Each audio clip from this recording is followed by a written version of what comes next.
Welcome everybody, I'm Eric Romani. So you're wrapping up post-production on your video or film, and you're getting your audio to sound great. And you're saying to yourself, yes, this is definitely loud enough. But is it? How do you know for sure?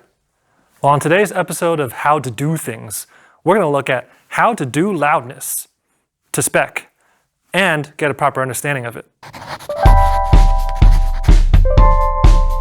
This is a pair of spoons, and this is a laptop on which there are some audio meters. Now, when I bring these two spoons together in an exuberant way, that creates enough energy to move these meters from all the way down here to all the way up here, or around -1 dBFS. Now, for those of you who don't know, we say dBFS because we're measuring decibels in reference to digital full scale, which essentially means that 0 dBFS is the maximum level you can achieve before clipping in the digital domain. So our VU and peak meters measure the instantaneous sound energy level at any given point in time against this 0 dBFS reference. Let's hear the laptop recording of the spoons again. Now here's a recording of a musical artist also having a max peak of slightly less than -1 dBFS.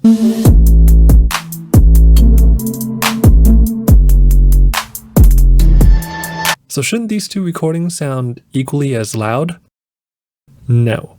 We can clearly tell that the hip hopper is indeed louder than the spoons. So why is that? Well, two main reasons. First is that the frequency content of the spoons is way up here, restricted to mostly the high frequencies, whereas the hip hopper's sound is full. Secondly, the hip hopper also maintains the full frequency spectrum almost continuously, while the spoons do not. This has to do with the way our ears perceive loudness, and you can sort of tell it's a little bit unrelated to how a computer measures peak level. So if only there was a way to measure how we hear. If only there was a meter that measured perceived loudness. Well, there is. It's a highly sophisticated and intricate device called the loudness meter, and you can get one for free. This is the Youlean loudness meter, and it measures loudness in something called loudness units, or LU, sometimes called LK. The International Telecommunication Union, ITU, developed an algorithm that essentially measures perceived loudness, and it's called the loudness unit, LU. The LU follows the decibel logarithmic scale, and you can kind of think of it as an average loudness over time, but there's a lot more math that goes in that makes it more sophisticated than just purely an average. Anyway, content platforms like Netflix, YouTube, Amazon, and certainly terrestrial broadcasters have set specifications which you need to meet, and they give these specifications in terms of full scale. So you have LU, FS, or LUFS. If you're out of spec, some broadcasters may reject your content or they'll play with it to get it in spec, and YouTube in particular will apply their own automated processing to get it in spec. So your audio will be messed with, lest you comply.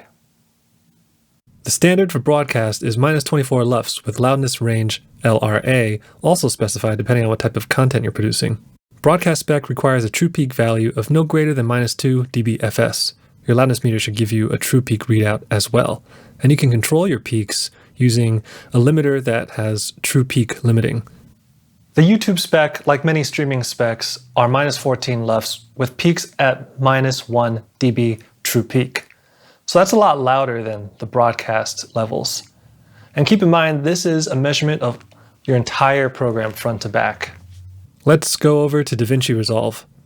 If you look at your Youlean meter, it will show you a short-term readout as well as an integrated readout. The integrated readout is what you want to look at when measuring your program material, as that is measuring your LUFS over a long period of time. If you don't know and want to learn more about how to actually mix something to loudness spec, be sure to watch our video on gain structure linked in the description below. You'll also notice that Davinci Resolve has a built-in loudness section in the meters. Here in the drop-down list, you can choose a bunch of preset specifications, but what I don't like about this is that you only see your integrated loudness in reference to the spec. So if you're at spec, it'll show 0, and if you're over or under, it'll say plus or minus. It doesn't actually show you the number. This is why I like a plugin like Youlean meter, which actually gives you the readout. So to summarize, we need to pay attention to 3 things: that your integrated loudness hits spec, your true peaks stay below spec, and your LRA is in a reasonable range. Thank you, and see you next time on how to do things.